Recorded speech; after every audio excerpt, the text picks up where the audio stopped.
Good morning everyone.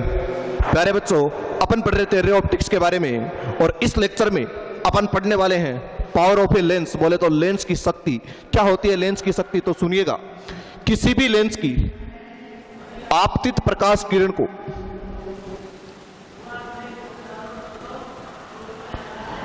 मोड़ने की क्षमता को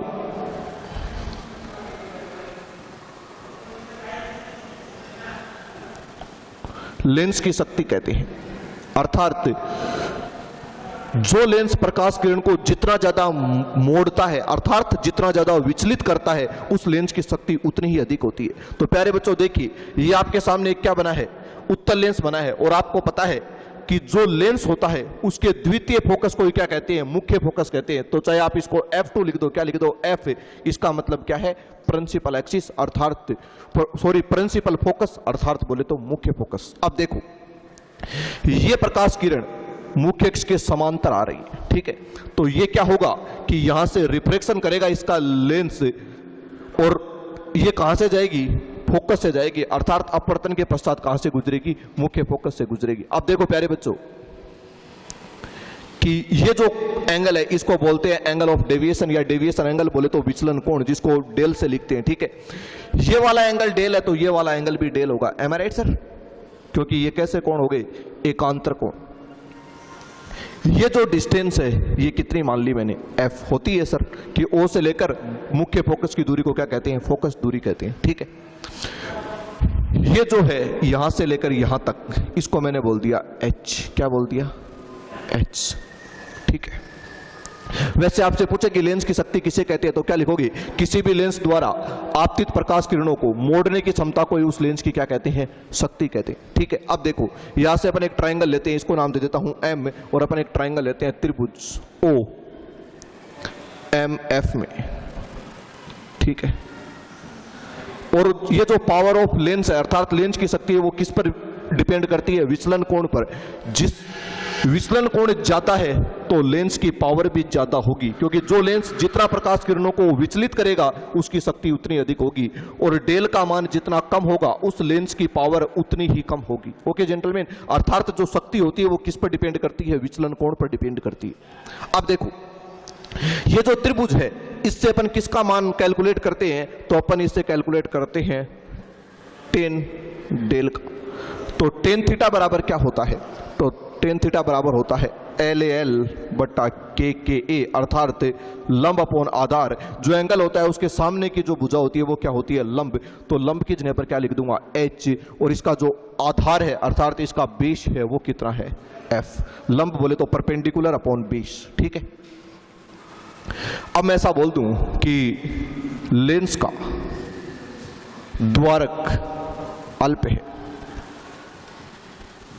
ठीक है। लेंस का द्वारक अल्प है तो H की वैल्यू कितनी हो जाएगी, 1, व tan डेल किसके बराबर हो जाएगा, डेल के। ऐसा बोल दूं कि वह डेल अल्प कोण है, ठीक है।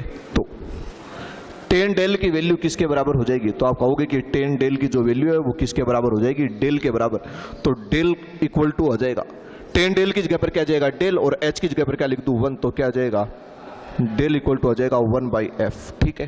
अब आपको पता है कि ये डेल जो होता है ये P के बराबर होता है, अर्थात डेल का मान ज्यादा तो P बढ़ेगा, डेल कम तो P भी कम होगा। तो मैं ऐसा बोल सकता हूं कि P इक्वल टू 1/f है। और सबसे काम का फॉर्मूला है सर, इसको याद करना आपको हमेशा के लिए, कि किसी भी लेंस की शक्ति उसकी फोकस दूरी के व्युत्क्रमानुपाती होती है। तो आज के बाद याद रखना कि आपसे बोले कि लेंस की शक्ति का फॉर्मूला लिखो तो क्या लिखोगे, P इक्वल टू 1/f, ठीक है। इसको डायरेक्टली याद रख लेना, जहां पर P का मतलब क्या है, पावर ऑफ लेंस, और F का मतलब क्या है, फोकल लेंथ।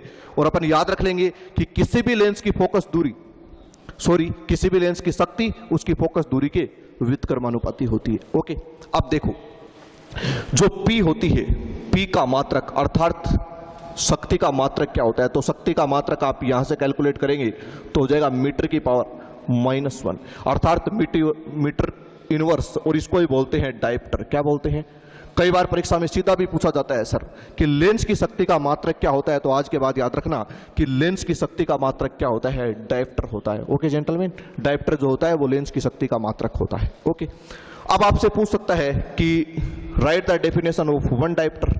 अगर आपसे पूछे कि एक डायप्टर की परिभाषा लिखो तो क्या लिखोगे? देखो, अगर शक्ति आपको लेनी है डायप्टर में तो P का मान, ये जो F का मान है ये किस में होना चाहिए? मीटर में। किस में होना चाहिए बेटा जी? मीटर में। याद रखना, अगर P आपको लेनी है डायप्टर में तो F क्या होनी चाहिए? मीटर में। इस फॉर्मूले के लिए तो मैं ऐसा लिख दूं कि अगर यहां पर 1 लगाऊंगा तो 1 से 1 क्या हो जाएगा?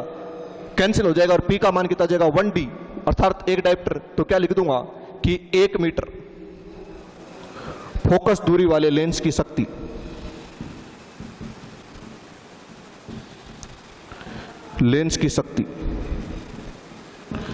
एक डायप्टर होती है। ओके जेंटलमैन, ठीक है। या फिर ऐसा भी लिख दो कि ऐसा लेंस जिसकी फोकस दूरी 1 मीटर है उसकी शक्ति एक डायप्टर होती है। ओके जेंटलमैन, ठीक है। आगे देखो सर, कई बार आपको वैल्यू जो है वो दी जाती है सेंटीमीटर में, किसकी? फोकस दूरी की, और आपसे पूछी जाती है वैल्यू किसकी? P की, और किस में पूछी जाती है? डायप्टर में। तो आपको पता है सर कि ये फॉर्मूला अगर अपन से P की वैल्यू तो अपन हमेशा किस में कैलकुलेट करेंगे? डायप्टर में। ये कब संभव है? जब F का मान किस में हो? मीटर में। तो अपन एक फॉर्मूला बना लेते हैं कि P इक्वल टू 100/F, और F की वैल्यू किस में है सर? सेंटीमीटर में। तो अब भी क्या आ जाएगा? जो शक्ति का मात्रक हो जाएगा वो क्या हो जाएगा? डायप्टर। ओके जेंटलमैन, समझ तो गए क्या आप? क्या करना है आपको कि ये फॉर्मूला तो कब लगाना है? जब F किस में दिया गया हो? मीटर में। पर यदि F सेंटीमीटर में दे दे तो फिर आपको शक्ति का फॉर्मूला क्या लगाना है? P equal to 100/F into D। जैसे मैं ऐसा कहूं कि किसी लेंस की फोकस दूरी 25 सेंटीमीटर है, ठीक है, क्लियर इतनी बात? मतलब ये प्लस की 25 सेंटीमीटर है, अर्थात ये कैसा लेंस है? उत्तल लेंस है। और कहूं कि इसकी शक्ति बताओ तो आप डायरेक्ट ये फॉर्मूला लगाओगे P equal to 100/F into D, और 100, ठीक है। तो ये कितना आ जाएगा? 4 टाइम्स डिवाइड हो जाएगा क्या? 4D, ठीक है। अर्थात जो लेंस की शक्ति है वो कितनी आ जाएगी? 4D, अर्थात 4 डायप्टर आ जाएगी। ये कब आपको यूज कर लेना है ये फॉर्मूला? जब F किस में दिया गया हो? सेंटीमीटर में, ठीक है। कुछ और बातें कर लेते हैं शक्ति से संबंधित। देखो,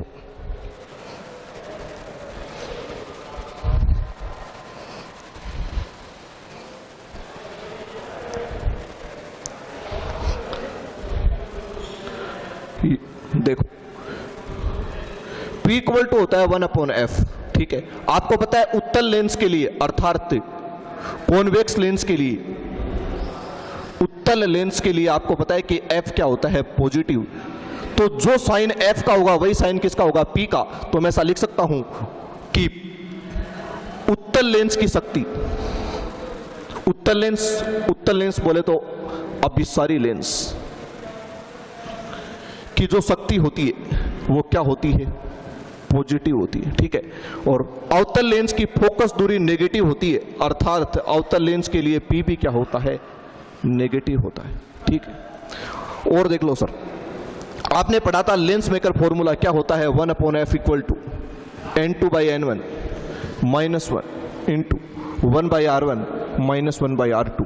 और आज आपको एक बात पता चल गई कि 1/F किसके बराबर होता है? P के बराबर। तो ये फॉर्मूला ऐसा भी हो सकता है P equal to 1/F equal to N2/N1 minus 1 into 1/R1 minus 1/R2, ठीक है। नंबर 3,